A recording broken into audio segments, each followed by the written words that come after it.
তারাপদ রায়ের ছোট গল্প রসুন। কবিরাজ কুলতিলক শ্রীযুক্ত শিবকালী ভট্টাচার্য মহোদয়ের সাজানো বাগানে অনুপ্রবেশ করবার এ কোনো ব্যর্থ প্রয়াস নয়। এই হাস্যকর নিবদ্ধমালায় রসুন অন্তর্ভুক্ত করে আমি আমার পচা তরকারি বা মাছ মাংসে কিঞ্চিত উত্তেজনা আনতে চাচ্ছি, এমন কথা যদি কোনো নবীন পাঠক কিংবা প্রবীণা পাঠিকা ভেবে বসেন এবং বক্র হাসেন, শুধু তার এবং তাদের নিতান্ত অবগতির জন্য জানাই, এ শুধু অলস মায়া। শুধুই ডাক্তার বাহিনী আর রোগীর কাহিনীর অন্তত একটি ওষুধ বা একটি ভেষজ অথবা একটি নিরোগ ডাইনি লতা নিয়ে আলোচনা থাকা উচিত। তাই রসুন নিয়ে এই নিবদ্ধ। রসুনের উপকারিতা এবং রোগ নিরাময় ক্ষমতা নিয়ে সম্প্রতি কিছুদিন হলো খুব শোরগোল উঠছে।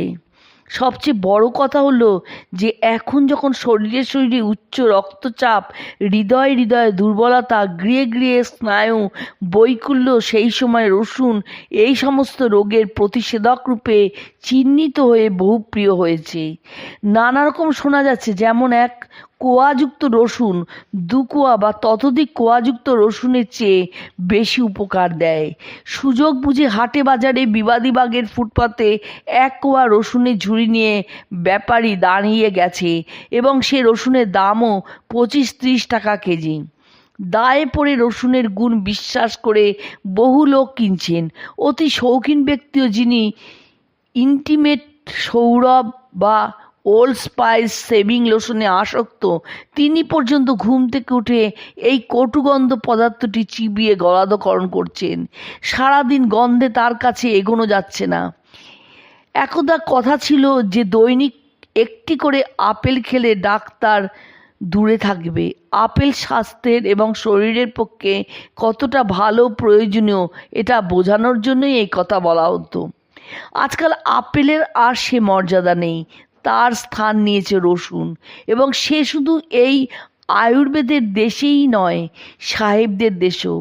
এখন আপেলের ওই প্রবাদ বাক্যের স্থলে যে রসিকতা বিলেতে চালু হয়েছে, সেটি হলো প্রতিদিন 1টা করে আপেল খেলে ডাক্তার দূরে থাকবে, আর প্রতিদিন 1টা করে রসুন খেলে শুধু ডাক্তার নয়, সবাই দূরে থাকবে। অর্থাৎ রসুনের গন্ধে কেউই কাছে ঘেঁষবে না, সবাই দূরে দূরে থাকবে। এই সূত্রে একটি সর্বাধুনিক ডায়েটিংয়ের গল্প মনে পড়ছে। কিঞ্চিত স্থূলাঙ্গিনী এক মেম সাহেবকে ডাক্তার ওজন কমানোর জন্য রসুনের ডায়েটিং করান। সকালে ব্রেকফাস্টের সঙ্গে 1 কোয়া রসুন, দুপুরে লাঞ্চের সময় রসুন বাটা মিশিয়ে স্যান্ডউইচ, আবার রাতে ডিনারের সময় রসুন ফ্রাই। কয়েকদিন পরে মেম সাহেবের এক বান্ধবী তার কাছে জানতে চাইলেন, ওজন কিছু কমলো? সুরসিকা মেম সাহেব জবাব দিলেন, না, ওজন তেমন কমেনি, তবে প্রেমিকের সংখ্যা অনেক কমে গেছে। রসুন দিয়ে অতিরিক্ত রসিকতা করার আগে 2-1টি তত্ত্ব স্বীকার করে নিই। যদিও এই সেদিন পর্যন্ত বর্ণ হিন্দুর রান্নাঘরে রসুনের প্রবেশাধিকার ছিল না, সারা পৃথিবীতে এখন প্রায় 200 কোটি কিলোগ্রাম রসুন খাওয়া হয়। তার মানে এই যে মাথা প্রতি 2 দিনে 1 কোয়া করে রসুন খাওয়ানো হয়।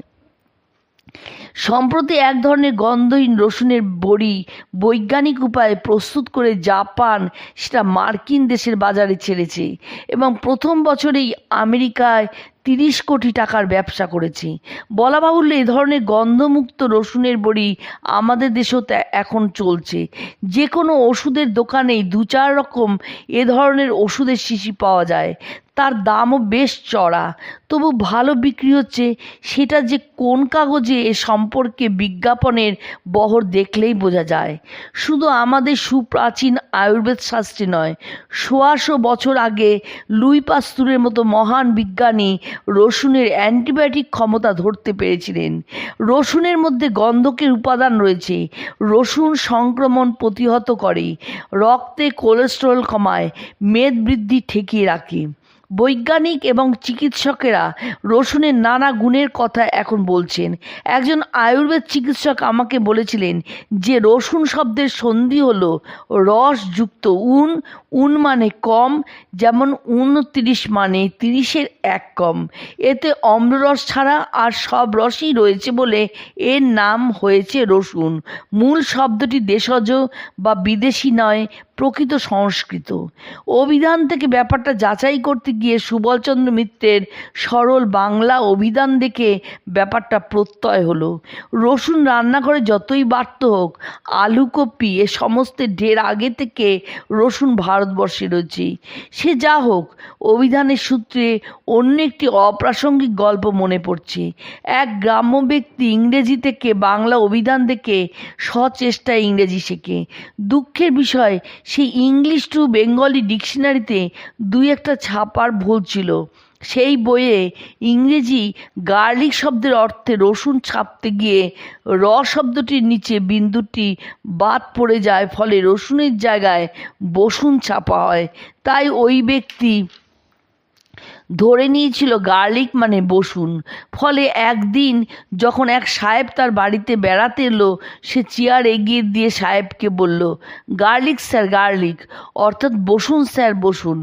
এই গল্পটি নিতান্ত গোপাল ভাঁড় মার্কা। বহুদিন আগে বটতলায় রসিকতার বইতে পড়েছিলাম। রসুন বিষয়ে একটা পুরনো মজার গল্প দিয়ে এই আখ্যান শেষ করব। তার আগে সম্প্রতি একটি পত্রিকায় রসুন বিষয়ে কিছু তথ্য পেয়েছি, সেটাই জানাই। 250 বছর আগে ফরাসি দেশে প্লেগ মহামারী হয়ে দেখা দিয়েছিল। মৃতদেহ সৎকারের জন্য লোক পর্যন্ত পাওয়া যায়নি।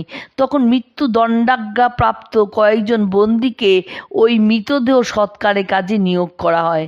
তারা কিন্তু প্লেগে আক্রান্ত হয়নি। পরে অনুসন্ধান করে জানা যায় তারা দুবেলা রসুনের ঝোল খেত। ইনফ্লুয়েঞ্জা থেকে ক্ষয়রোগ পর্যন্ত সব অসুখেই রসুন উপকারী। বিভিন্ন সময় বিখ্যাত চিকিৎসকেরা এ ধরনের মত দিয়েছেন। বলা হয় বুলগেরিয়ার লোকেরা যে দীর্ঘজীবী তার কারণ হলো তারা নিয়মিত প্রচুর পরিমাণে রসুন খায় বলে। তাহলে আমাদের ঠাকুমা দিদিমারা যে বলতেন রসুন শরীর গরম করে, রসুন বেশি খেতে নেই, সেটা কেন বলতেন? বহুকাল ধরে যে ধারণা যুগ পরম্পরায় চলে আসে, তার তো কোনো ভিত্তি থাকে। সে যাক, আমরা মজার গল্পে ফিরে যাই। গল্পটি এর আগে যদি কেউ শুনে বা পড়ে থাকেন ক্ষমা করবেন। এক বড় সাহেবের প্রাইভেট সেক্রেটারি দৈনিক লাঞ্চের সময় 1 বোতল বাংলা মদ খেয়ে আসতেন। তারপর সাহেব যাতে গন্ধ না পান সেই জন্য খুব কড়া জর্দা দিয়ে পান খেয়ে কাজে ফিরতেন। তার মাথায় হঠাৎ ঢুকলো রসুনের চিন্তা। রসুন খেলে অসুখ হয় না, স্বাস্থ্য ভালো থাকে ইত্যাদি। তিনি রসুন চিবিয়ে খাওয়া শুরু করলেন এবং ঠিক করলেন দুপুরে মদ খেয়ে আসার সময় আর জর্দা পান খাবেন না, তার বদলে রসুন চিবিয়ে আসবেন। সাহেব মদের গন্ধ টের পাবেন না। সাহেব কিন্তু ঠিকই টের পেলেন এবং যা বললেন সেটা ভয়াবহ। দেখো, গত 15 বছর ধরে আমি তোমার ধেনো মদের সঙ্গে জর্দার গন্ধ সহ্য করে গেছি, কিন্তু এই যে এখন শুরু করেছ ধেনো মদের সঙ্গে রসুনের গন্ধ, এটা আর সহ্য হচ্ছে